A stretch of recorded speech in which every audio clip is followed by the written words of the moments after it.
tous et bienvenue sur le podcast du Cappuccino et des livres. Le temps d'un cappuccino, nous allons parler de livres et d'écriture, mais pas que. Je suis Jess Angel, j'aime autant lire des histoires qu'en raconter et j'avais envie de partager avec vous tout mon univers. Et quoi de mieux qu'un podcast pour le faire ? Alors allons-y, c'est parti.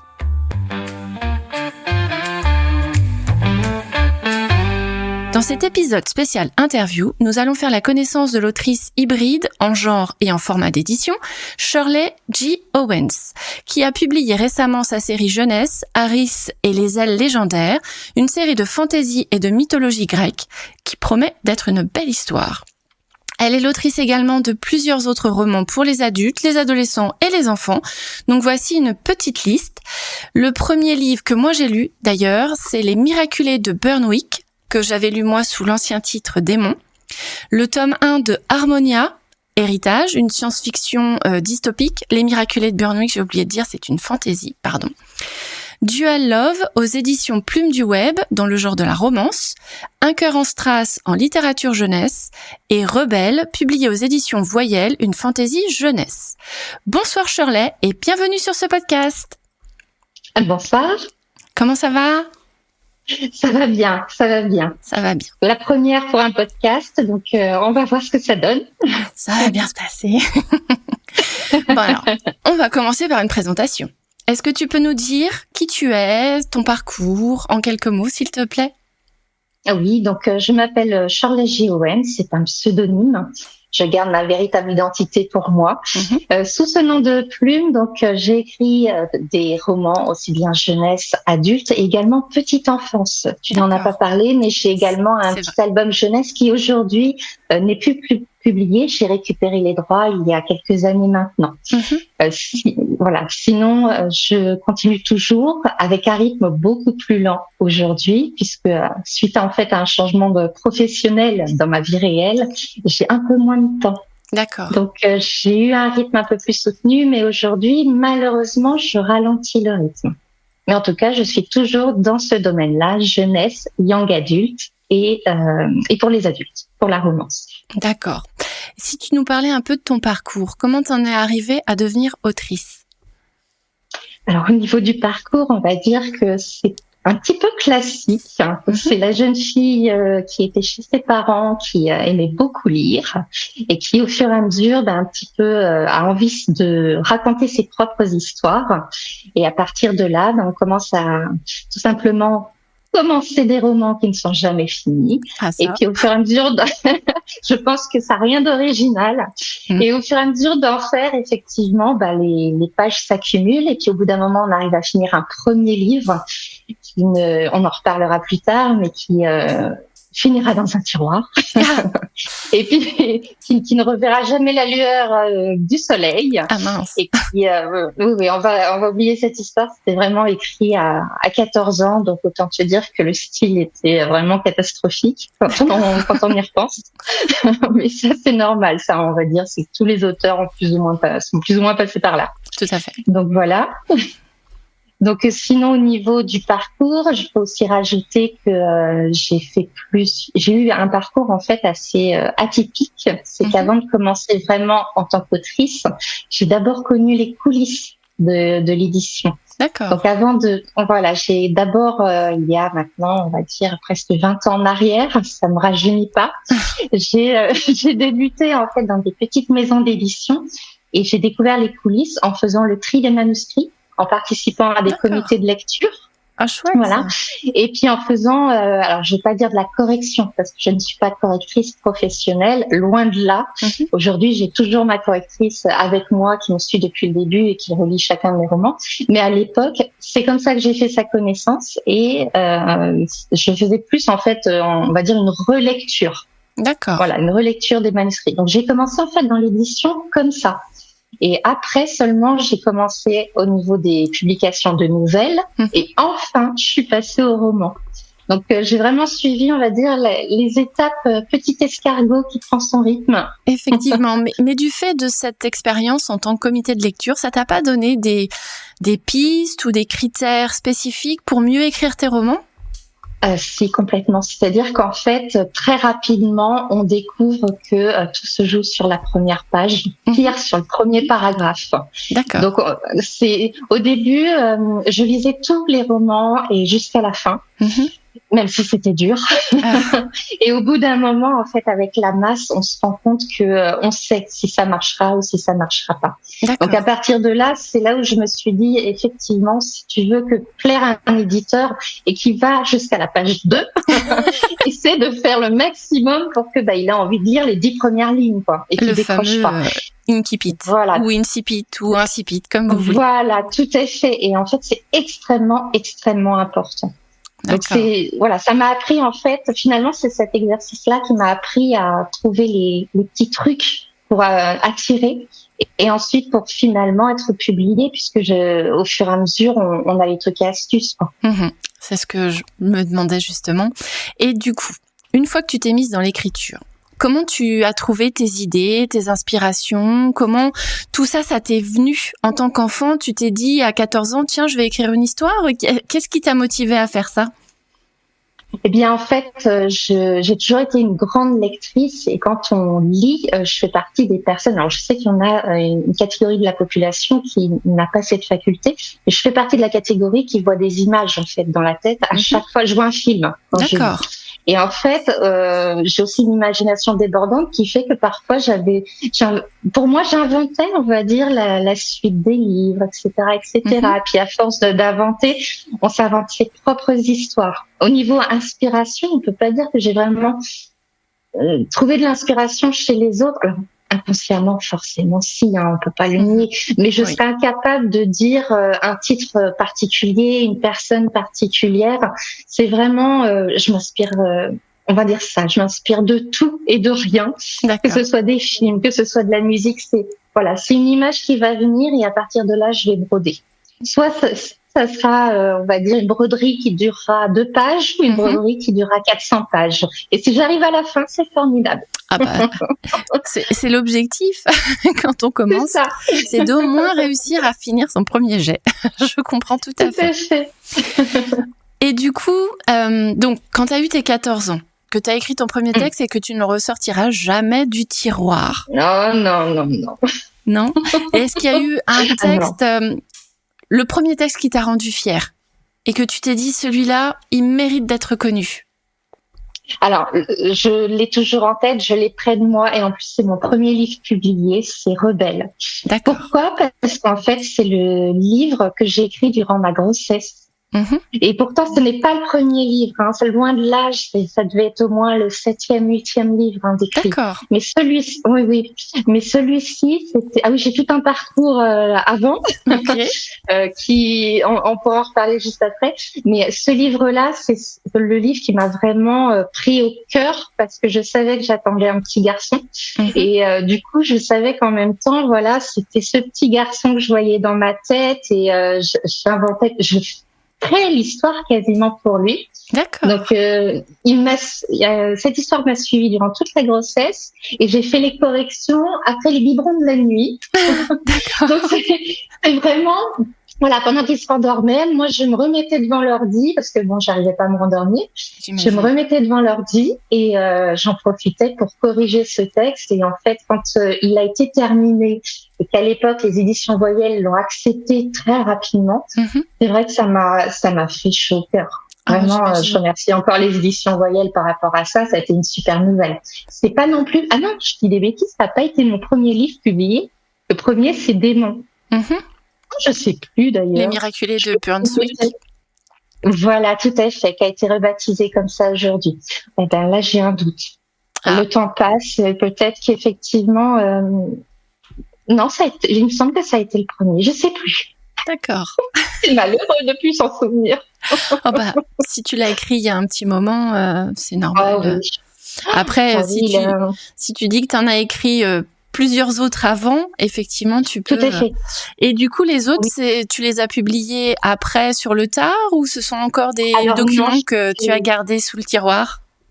Alors, non seulement je ne les ai plus pour la plupart, c'est ce que j'appelle mes manuscrits maudits. D'accord. C'est-à-dire que ce sont des manuscrits qui ont tous eu des oui d'éditeurs et D'accord. qui malheureusement n'ont jamais eu de suite. Ah mince. C'est-à-dire des entretiens qui se sont très très bien passés, mais il n'y a pas eu de publication. Des signatures de contrats qui ont eu lieu, mais qui n'y a pas eu de publication. Il y a de tout dans mon parcours, mais j'ai jamais abandonné. Bah, je vois ça, mais c'est bien, t'as raison. J'aurais pu, mais en fait, c'est avec cette expérience que quelque part au fond de moi, il y avait déjà cette idée d'auto-édition qui traînait. En fait. Je pense qu'avec toute l'expérience que j'ai pu acquérir, en bien et en mal, après, je ne crache pas sur tout ce que j'ai vécu, je me rends compte aujourd'hui avec du recul que finalement, cette histoire d'édition indépendante, elle a toujours plus ou moins été dans ma tête en me disant tu te débrouillerais bien toute seule quand même. Puis finalement, c'est ce que je fais aujourd'hui. Tout à fait, je confirme. Et donc du coup, tous ces premiers récits que tu avais potentiellement signés ou que tu avais signés, tu les as réutilisés après ou tu les as mis de côté en te disant que c'était peut-être pas leur moment et qu'il fallait que t'attendes ou... Alors, je les ai mis de côté. J'ai essayé de les reprendre pour la moitié d'entre eux. J'ai essayé de les reprendre, mais en fait, mon style a tellement évolué que c'était de la galère, en fait. C'était compliqué. C'était très, très compliqué. Et puis, au niveau de l'histoire, aujourd'hui, ce qui fonctionne à une époque ne fonctionne plus forcément aujourd'hui. Donc, peut-être qu'un jour, j'aurai l'envie, du moins les idées seront là et j'aurai l'envie de les ressortir. Mais aujourd'hui, je suis sur du jeunesse et ça me convient très bien et du young adulte beaucoup plus, on va dire, dystopique. Et ça, c'est des domaines qui me convient beaucoup plus. Les manuscrits qui sont dans mes tiroirs et qui prennent la poussière, ce sont vraiment de la fantaisie pure, Seigneur des Anneaux. D'accord. Donc effectivement, bon, c'est 20 ans en arrière, donc c'était à l'époque, c'était ce qui fonctionnait, comme la Sansa royale ou autre. Oui. Et voilà, donc on repart sur autre chose aujourd'hui. D'accord, ok. Et du coup, le premier roman que tu as auto-édité, qu'est-ce qui t'a poussé à le faire, celui-ci, le choisir lui plutôt qu'un autre du coup? Alors, le premier roman que j'ai auto-édité, donc c'est Un cœur en strass, qui est donc l'histoire déjà d'une jeune fille qui s'appelle Zoé, qui fait l'objet de harcèlement et elle va tout simplement, suite à un événement un peu catastrophique, se retrouver à vivre chez sa tante à Saint-Malo. Et à partir de là, elle va découvrir tout simplement une autre perception de la vie, apprendre à se faire des amis, apprendre à être plus forte, à se battre, à accepter l'amour également. Donc il y a toute une petite histoire et c'est par contre le premier tome d'une série. D'accord. Donc c'est le premier tome d'une série qui en compte 3. Donc c'est une trilogie et c'est mon projet de 2025. Ah bien. Voilà. Alors à savoir que ça devait sortir en 2024, les 3 tomes, puisqu'en fait je suis sur les corrections du 3e. Et mon but c'est de les ressortir le premier et de sortir les 2 autres dans la foulée. Là, aujourd'hui, au vu du temps que je possède, je préfère sortir une série entière. Même si c'est d'un coup, je préfère au moins me dire, cette série, elle est terminée, voilà, ça c'est fait, on passe à la suivante. Donc là, aujourd'hui, je suis plus dans cette optique à me dire, oui, je prends mon temps, mais au moins, si je sors quelque chose, je sors tout en même temps. C'est ce qui s'est passé pour... alors, tu as dit, Harry, c'est les ailes légendaires, c'est le tout petit titre. Aujourd'hui, il a été rebaptisé Harry, c'est les ailes d'Ernest. D'accord. Donc, le premier titre que tu as donné, il l'a eu pendant des années. Donc, c'est pour ça que ça te parlait. Mais effectivement, lors de sa publication l'année dernière, il a été rebaptisé Harry, c'est les ailes d'Ernest. 3 tomes. Et c'est ma volonté aujourd'hui. Donc, là, ça sera la série qui va sortir, je l'espère, cette année, si j'arrive à le faire. Donc, les 3 tomes des collégiennes, qui met en scène donc Zoé dans le premier tome. D'accord. Sa copine Louise dans le 2e et Mathilde dans le 3e. D'accord. Donc, effectivement, on peut entendre j'ai beaucoup entendu dans cette série, du moins dans le premier tome, parce que les 2 autres sont jamais sortis, que il y avait cette notion de les gentils ont de l'embonpoint et sont pas populaires et machin, et les gens sont tous beaux et minces. Mais en fait, quand on lit la série, c'est pas ça. C'est beaucoup plus complexe, les personnages sont beaucoup plus complexes, et Mathilde, qui est entre guillemets la méchante de la première, en fait, elle est dans le deuxième, elle est dans le troisième, et on apprend à la connaître, on apprend à savoir pourquoi elle réagit de manière méchante, etc. Donc, je peux comprendre dans les remarques qu'il y a eu sur ce premier tome, qui au final a très très bien été accueilli par contre. Hein. D'accord. Mais ouais, il y a pas eu de souci, il y a eu de très très bons retours, et puis il y a eu de très belles ventes aussi, donc je suis pas trop mécontente. Tant mieux. Mais au niveau de ce troisième tome, ça explique aussi beaucoup de choses. Et déjà le deuxième montre les relations entre les trois filles. D'accord. Donc ça c'est pour le projet pour l'année 2025.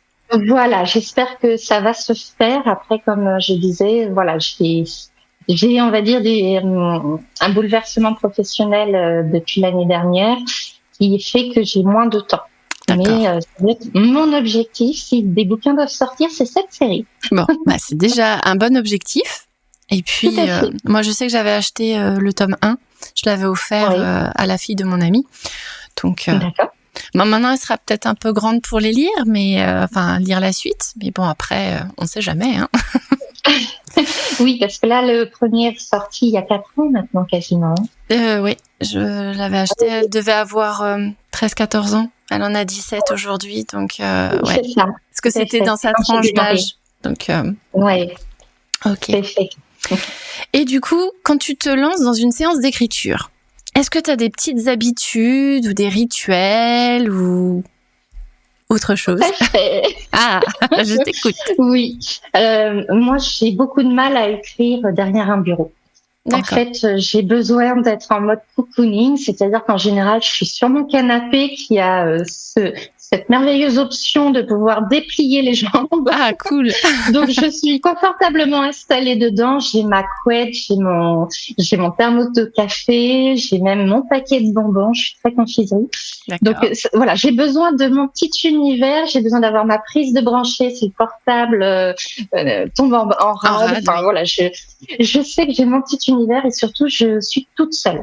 C'est-à-dire que je peux pas écrire s'il y a du monde. D'accord. C'est vraiment quelque chose. Le premier jet en musique, pas de souci. Le reste des corrections en relecture dans un silence absolu et surtout personne qui passe à côté, qui m'interrompt et autres, j'y arrive pas. D'accord. Je comprends. Donc je me programme des sessions. Parce que je sais que la réécriture c'est dur. Donc du coup, j'imagine qu'il faut se concentrer, qu'il faut bien réfléchir à remettre son idée, remettre sa phrase comme il faut et qu'il faut de la concentration, je comprends tout à fait. Ah, complètement. Puis si jamais je suis déconcentrée, il me faut minimum une demi-heure pour me replonger dedans. Donc je sais que c'est une perte de temps, donc je préfère à la limite poser tout simplement des mini-journées ou autres, me dire allez, il y a personne à la maison, c'est pour toi et tu y vas. D'accord, t'as bien raison. Donc là, on a parlé de ta dernière sortie qui est Harry et les ailes d'Hermès. Du coup, est-ce que tu peux nous en dire un petit peu plus sur ces petites histoires pour qu'on se fasse une idée? Alors, d'accord. Donc en fait, c'est l'histoire de Harry qui vit en fait dans une Grèce totalement revisitée. Il faut s'imaginer tout simplement la mythologie, etc. Et donc c'est l'histoire en fait d'un garçon qui rêve de porter les prestigieux souliers à plumes d'Hermès, qui est le dieu des voleurs, le dieu messager. Malheureusement, dans sa famille, il y a une tradition familiale qui exige que tous les garçons intègrent l'école militaire d'Athéna. Ah. Donc ça, c'est une catastrophe pour le garçon. Du coup, comme il est déterminé à réaliser son projet, il va tenir tête à son père et son père va lui lancer un défi. Le garçon a 3 jours pour être accepté à l'école d'Hermès. D'accord. Et s'il n'y arrive pas, il devra intégrer l'école d'Athéna. Donc, Harry part justement pour rentrer dans cette école, mais arrivé lors des inscriptions, il découvre qu'il faut une lettre de recommandation d'un dieu. Oups. Sauf que lui, il vient de sa campagne, il ne connaît personne, il n'a jamais travaillé pour aucun dieu, et donc du coup, c'est très compliqué. Donc, il va finir par se retrouver un petit peu tout seul, perdu dans la ville d'Acropolis, là où c'est une sorte de cité administrative des dieux.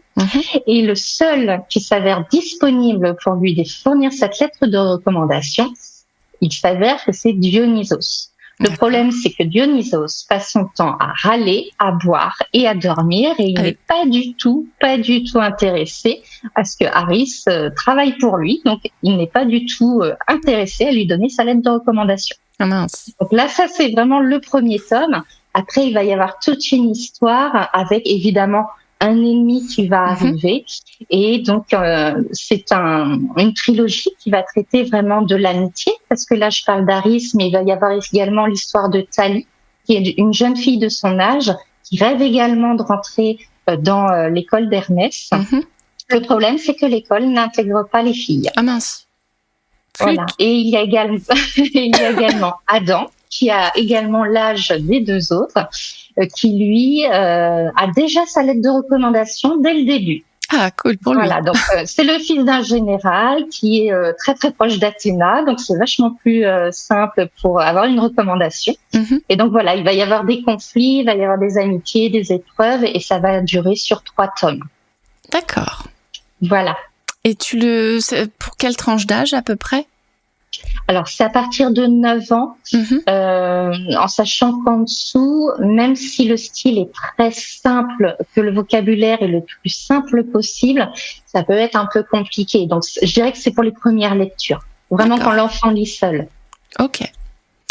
Et est-ce que tu as d'autres projets qui t'attendent dans les années à venir, du coup, puisque si tu te lances dans une série chaque année?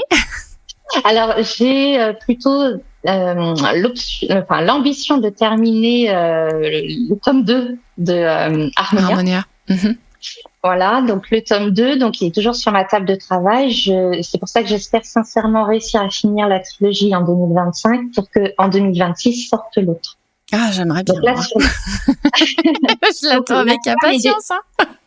Ah, ça fait plaisir. La trame est déjà posée. Il faut simplement que j'ai du temps. Et c'est vrai que j'ai fait un choix professionnel qui, aujourd'hui, je me rends compte, je ne le regrette pas, mais par contre, me pose plus de difficultés à cumuler les deux. Oui, j'imagine. Donc, il faut que je trouve mon rythme. C'est encore très récent et je ne doute pas que je vais le trouver. Bah. Je te le souhaite en tout cas parce que effectivement, moi j'avais commencé à lire Harmonia sur Wattpad. Puis après, quand tu l'as corrigé, je l'ai acheté en roman. D'accord. Et du coup, oui, effectivement, je voudrais bien voir la suite. Ça, c'est super encourageant et c'est motivant. Ah ben, je veux bien te mettre de l'encouragement tous les jours s'il faut. Mais après, voilà, ce sera mon projet 2026. Ah, c'est bien parce que je peux comprendre qu'effectivement, cumuler une activité d'écriture plus le travail, c'est pas toujours évident. Non, c'est pas simple et surtout que il faut avoir de l'énergie le soir. Et c'est vrai que en ce moment, je n'en ai pas. Sincèrement, je dors sur le canapé à 20h, donc je n'y arrive pas. Ah oui, effectivement. Et d'ailleurs, t'es plus du matin ou plus du soir pour écrire? Alors moi, je suis normalement plus du soir, mais en ce moment, du fait de ce chamboulement, je me rends compte que écrire à 4h du matin, c'est quelque chose que je pourrais faire. Oula. Je tente. Alors c'est parce qu'en fait, comme je me couche très tôt en ce moment, je suis levée très tôt. J'imagine, oui, effectivement. Voilà, mais quelque part, je me dis que je pourrais essayer de trouver un plage horaire qui me convient, ou alors le midi, sur ma pause du midi. Même écrire une demi-heure par-ci par-là. Enfin, il faut que je trouve mon nouveau rythme. Je l'avais avant et c'est vrai qu'avec ce nouveau travail, il faut que j'arrive à tout remettre, à plat. J'imagine. Voilà, tout à fait. D'accord. Donc, peut-être que pour le moment, t'as pas de salon ni de dédicace de prévu. C'est peut-être difficile de caler ça aussi. C'est surtout qu'en fait, je l'envisage pas. D'accord. J'en ai fait. Alors, je vais être honnête, c'est que j'en ai fait, mais le coût est beaucoup trop important pour le retour. D'accord. Oui, et c'est également très épuisant, on va dire physiquement et même moralement aussi, parce que ça demande, en fait, c'est une attention Constante. c'est génial. Par contre, c'est des événements qui sont vraiment très très bien. J'en ai fait plusieurs, j'ai adoré ça. Mais au niveau coût et au niveau énergie, je ne peux pas me le permettre aujourd'hui par rapport à ça. À ton rythme, Voilà. je comprends. Voilà, par rapport à mon rythme, c'est pas possible. Et puis, je trouve que c'est trop cher par rapport à ce que j'en retire aujourd'hui du fait du nouveau rythme. D'accord. Donc, si j'arrive à gérer les choses, voilà, si j'arrive à mieux gérer les choses, je l'envisagerai à nouveau. Mais pour le moment, c'est quelque chose que je ne peux pas envisager. D'accord, je comprends. T'inquiète, pas de souci. Alors maintenant, si on passe à la phase conseil, des conseils de lecture, des conseils d'écriture ou les deux, c'est comme tu veux. Alors, conseil lecture, je vais avoir du mal à en donner parce qu'en fait, je lis de tout. Donc, on ne peut pas vraiment dire que j'ai une spécialité là-dessus. Et puis, de toute façon, je pars du principe qu'il faut lire de tout. Que ce soit, si on veut devenir un auteur, et puis selon le genre, il faut vraiment regarder tous les styles. Oui, puis s'ouvrir, parce qu'en fait, si on reste sur un seul style, on va quasiment le copier. Ça va être inconscient. Oui, parce que mais on va ce sera notre seule inspiration, entre guillemets. Tout à fait. Alors qu'en fait, quand on lit beaucoup et de différents auteurs, de différents genres, on va aussi s'imprégner d'univers, on va s'imprégner, comme je le dis, toujours inconsciemment, on aura du mal à dire je m'imprègne de tel monde, de tel monde, tel monde, c'est inconscient. Mais voilà, moi je lis des thrillers, je lis des témoignages, je lis de la jeunesse, du young adulte, je lis du cozy mystery, j'ai découvert ça, j'adore. Voilà, je lis plein de choses. Donc moi, tout ce que je dirais, c'est lisez de tout, imprégnez-vous de tout. Et conseil écriture, honnêtement, je vais être honnête, j'ai du mal avec les conseils écriture. Autant je vais suivre les conseils écriture de personnes qui ont une carrière entre guillemets, mais dans le sens vraiment carrière avérée, plein de bouquins, qui se vendent bien, qui ont une fan base, etc. Et là, on se dit bon, il y a quand même quelque chose, il y a une maîtrise, il y a quelque chose. Mais moi, de mon côté, et à mon petit niveau, j'aurais du mal encore à me dire que je suis en capacité de donner des conseils. Parce qu'en fait, il y a des termes qu'on utilise au niveau des auteurs, c'est être architecte, être voilà. Et moi, jardinier. Et en fait, concrètement, je suis de tout en fonction des projets. C'est-à-dire que je peux être jardinière et puis au bout d'un moment me dire non, allez, tu t'arrêtes, tu prends un plan et tu fais du chapitre 10 au chapitre 24, tu fais tout ton plan. En fait, je suis un brouillon pas possible. Donc j'aurais du mal à donner des conseils.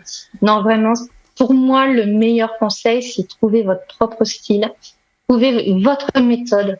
Il y a des gens qui écrivent sur post-it, il y a des gens qui écrivent sur cahier, il y a des gens qui écrivent sur ordi. Il y en a qui ont besoin de faire un plan, il y en a d'autres qui n'en ont pas besoin. Il y en a qui ont besoin de faire un plan qui mélange les thèmes, les dialogues, les scènes, etc. Il faut simplement trouver ce qui nous convient. Et c'est pas sur le premier roman qu'on trouve, c'est au fur et à mesure du temps, c'est au fur et à mesure qu'on écrit les romans, on voit ce qui nous convient. C'est un petit peu comme la mode. Au début, on sait pas trop ce qui nous va, et puis au bout d'un moment, on essaie les couleurs, les ajustements et autres, et puis on voit progressivement qu'on est plus que tel ou tel vêtement nous va mieux que d'autres. J'ai envie de dire, c'est la même chose. Il faut trouver la bonne technique, la bonne méthode et là où on se sent bien pour écrire et pouvoir déployer notre créativité. Tout à fait, parce que quand je compare moi par rapport à d'autres autrices que je suis, on n'a absolument pas les mêmes méthodes et pourtant chacune de nous est très contente de la méthode qu'on a développée soi-même, quoi. Qui peut être un brouillon pour les autres, mais qui est vraiment parfait pour chacun. Je comprends. Je valide. Pas de souci.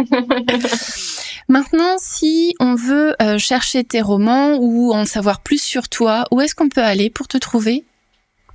Alors, avant, j'étais beaucoup sur Instagram et Facebook. Alors, j'ai toujours mon site internet qui est à jour, il n'y a pas de souci, mais c'est une vitrine. Après, Insta et Facebook, aujourd'hui, je suis beaucoup moins présente.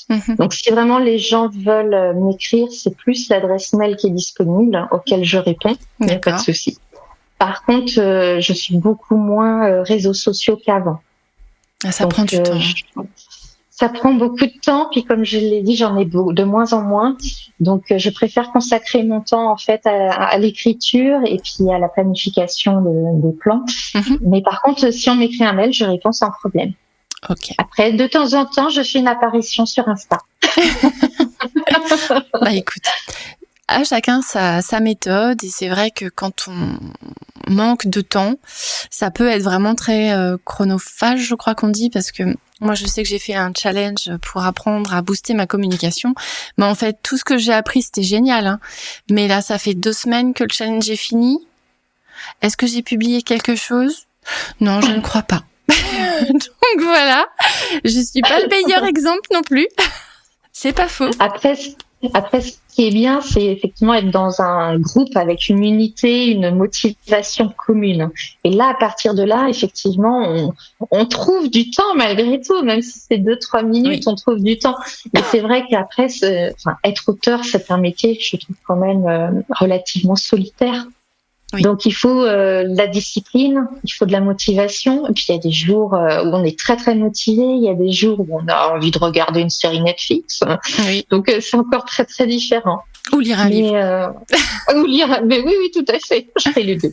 Je comprends tout à fait. Bon, après moi j'ai ma communauté d'auteurs en herbe avec Polaris, puisque grâce à l'ICAR on a créé une communauté d'auteurs avec qui on peut échanger, et c'est vrai que quand on a des questionnements, pouvoir se tourner vers quelqu'un qui puisse éventuellement nous apporter des idées, des solutions, c'est, je reconnais, très très pratique. Après, quand on écrit, effectivement, on est tout seul devant notre ordinateur. Effectivement. Et tout ça, ça prend du temps. Et j'ai vu qu'en faisant le challenge, en fait, je publiais tous les jours, mais en fait, j'écrivais pas. Donc à un moment, je me suis dit, ok, je communique ou j'écris. Bon, voilà, je suis allée écrire et je me suis dit, vu que mon premier roman est terminé, qu'il était temps que je me lance dans le deuxième, parce que bon, en attendant les réponses des maisons d'édition, faut bien que je continue, vu que j'ai plein d'idées, faut même que je les mette sur une feuille de papier, voilà. Et c'est une très bonne idée, parce que les maisons d'édition, ce circuit-là est très lent. Oui. Très, très, très lent. Et même quand on signe en maison d'édition, il peut se passer 1 an avant la parution du livre. Minimum. Donc, c'est vrai que, comme tu dis, c'est la meilleure solution. Dès qu'il y a un livre de terminé, il faut enchaîner sur le deuxième, et puis il faut attendre ce qui doit arriver, arrivera. Tout à fait. Mais il faut enchaîner. Oui. Donc moi là, je suis comme toi, il faut que je trouve mon rythme entre communiquer, écrire, voilà. Oui. Parce que j'ai quand même aussi le podcast, donc j'ai l'écriture, le podcast, la communication, ça fait beaucoup, et je travaille. Ça fait beaucoup. Je dors pas beaucoup, mais... Ah oui, alors là, je compatis. Je vois tout à fait. Et bon, on court après le temps. Voilà, c'est vrai que c'est une question de rythme. Du coup, maintenant qu'on a abordé à peu près tout, est-ce que tu as d'autres choses à partager avec nous ? Ou tu penses avoir tout dit ? Je pense qu'on a fait le tour. Oui. Est-ce que tu as d'autres questions ? Non, je pense que j'ai tout vu. Après, je vais attendre Harmonia avec impatience. C'est noté. Dès que je termine la série, je m'y mets. Promis. Ça marche. Je serai au rendez-vous. Y a pas de souci. C'est super. Merci beaucoup. Je t'en prie. J'aime tes livres, donc du coup, ça me semble tout à fait normal de te dire elles sont bien. Merci beaucoup. Je t'en prie.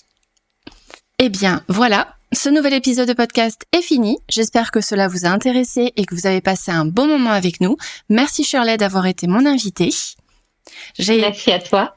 Comme je te l'ai dit plein de fois, j'ai adoré ton livre Harmonia, Héritage tome 1. J'ai hâte de pouvoir lire le 2e tome. Donc du coup, j'attends 2026 avec impatience.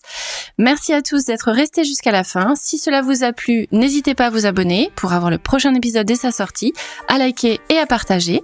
Si vous le souhaitez, vous pouvez retrouver Shirley sur sa page Instagram, Shirley G. Owens-8 autrice, ou sur son site internet, shirleyjowens.com. Voilà, merci Shirley et à très bientôt.